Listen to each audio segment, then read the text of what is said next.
رات کے آخری پہر، بارش میں بھیگتی ہوئی فصیلیں، خاموشی میں لپٹی ہوئی ایک وادی، اور قلعے کے نیچے کھڑی وہ سپاہ جو جانتی تھی کہ صبح فیصلہ کن ہوگی۔ سامنے ایک سپاہ سالار کھڑا تھا، چہرے پر نہ غرور نہ بے چینی، آنکھوں میں صرف یقین۔ یہ وہ شخص تھا جس کے لیے قلعے رکاوٹ نہیں تھے بلکہ امتحان تھے۔ یہ کہانی صرف جنگوں کی نہیں، یہ یقین، نظم اور ایمان کی کہانی ہے۔ یہ کہانی ہے خلیل الرحمن کی، غازی خلیل، عثمانی سرحدوں کا وہ سپاہ سالار جو قلعہ بعد قلعہ اللہ کے نام پر آگے بڑھتا گیا۔ اسلامی تاریخ میں فتوحات صرف تلوار کی طاقت سے نہیں ہوتی، یہ دلوں کے یقین سے جنم لیتی ہے۔ عثمانی سلطنت بھی صرف فوجی طاقت کا نتیجہ نہیں تھی، یہ ایک نظریہ تھا، ایک ایسا نظریہ جس میں سپاہ سالار اپنے آپ کو فاتح نہیں، اللہ کا سپاہی سمجھتا تھا۔ خلیل الرحمن اسی نظریے میں پلے بڑھے۔ ان کی تربیت صرف عسکری نہیں تھی، قرآن ان کی زبان پر تھا اور سنت ان کے فیصلوں میں۔ وہ سرحدی علاقوں میں ابھرے، ایسے علاقے جہاں ریاست ختم ہوتی ہے اور امتحان شروع ہوتا ہے، جہاں ہر قلعہ صرف پتھر کی دیوار نہیں بلکہ دشمن کے حوصلے کی علامت ہوتا ہے۔ عثمانی روایت کے مطابق ہر مہم سے پہلے نماز ادا کی جاتی، دعا کی جاتی اور مشورہ کیا جاتا۔ یہاں تلوار اٹھانے سے پہلے نیت کو پرکھا جاتا تھا۔ بازنطینی قلعے بلند فصیلوں کے ساتھ کھڑے تھے، ان کے دروازے مضبوط، اندر برسوں کا ذخیرہ اور باہر ایک سپاہ سالار جو جلد بازی پر یقین نہیں رکھتا تھا۔ خلیل الرحمن براہ راست حملے کے قائل نہیں تھے، وہ جانتے تھے کہ طاقت ہمیشہ شور سے نہیں جیتتی، کبھی صبر سب سے بڑا ہتھیار ہوتا ہے۔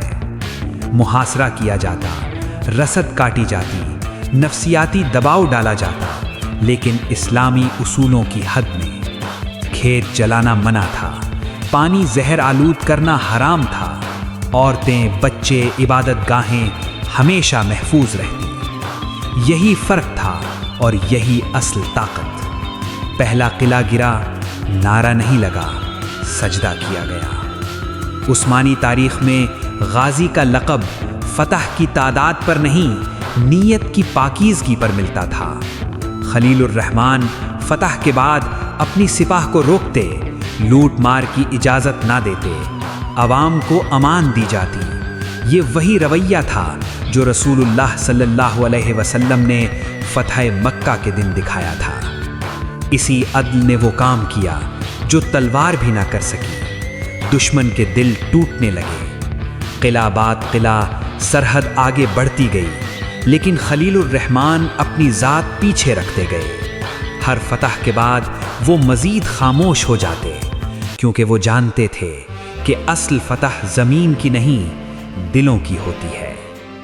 عثمانی تاریخ میں کئی سپاہ سالار آئے جو ایک جنگ کے بعد غرور میں ڈوب گئے، لیکن خلیل الرحمن ہر کامیابی کے بعد اللہ کے سامنے جھکتے گئے۔ پھر ایک قلعہ آیا، سب سے سخت، سب سے مضبوط، برسوں سے ناقابل تسخیر۔ موسم خراب تھا، سپاہ ترقی ہوئی، رسد کم ہو رہی تھی۔ یہ وہ لمحہ تھا جہاں سپاہ سالار کا ایمان آزمائش میں پڑتا ہے۔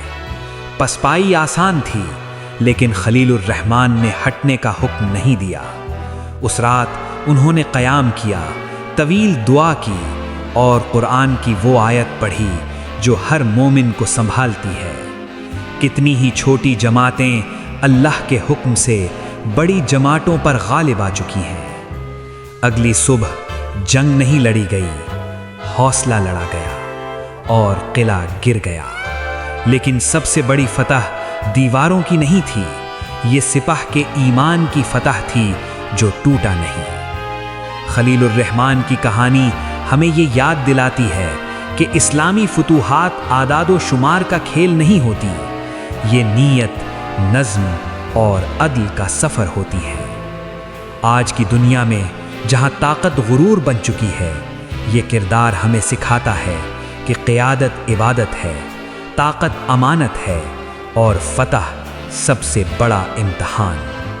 اگر ہم آج بھی اسی اصول کو اپنا لیں تو قلعے صرف سرحدوں پر نہیں، دلوں میں بھی فتح ہو سکتے ہیں۔ یہی خلیل الرحمن کی میراث ہے اور یہی اسلامی تاریخ کا پیغام۔